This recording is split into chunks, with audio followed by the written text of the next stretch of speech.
Saudara, terima kasih Anda masih bersama TVRI Sumatera Selatan. Kini kita akan mengikuti informasi selanjutnya.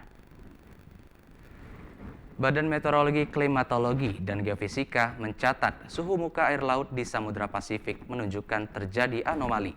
Suhu permukaan air laut di Samudra Pasifik melewati ambang batas fenomena La Nina. Kepala Unit dan Perkiraan Cuaca BMKG Stasiun Meteorologi SMB 2 Palembang, Sinta Andayani menjelaskan, berdasarkan monitoring terhadap perkembangan suhu permukaan laut di Samudra Pasifik bagian tengah dan timur menunjukkan anomali jika dibandingkan antara Samudra Pasifik bagian tengah dan timur dengan wilayah perairan Indonesia. Saat ini nilai anomali telah melewati ambang batas La Nina, yaitu sebesar minus 0,61 di 10 hari pertama di Oktober 2021. Padahal seharusnya ambang batasnya 0,5.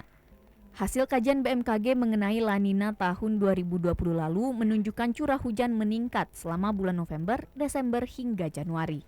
Fenomena La Nina itu sendiri sebenarnya berlangsung di Samudra Pasifik di sebelah timur Papua.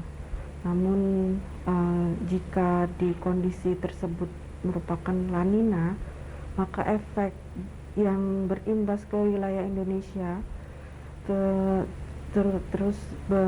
untuk wilayah Sumatera Selatan itu adalah menambah pasokan uap air.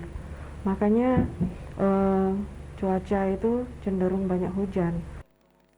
Sinta menambahkan peningkatan curah hujan ini terjadi terutama di wilayah Sumatera bagian selatan, Jawa, Bali hingga Nusa Tenggara Timur, Kalimantan bagian selatan dan Sulawesi bagian selatan.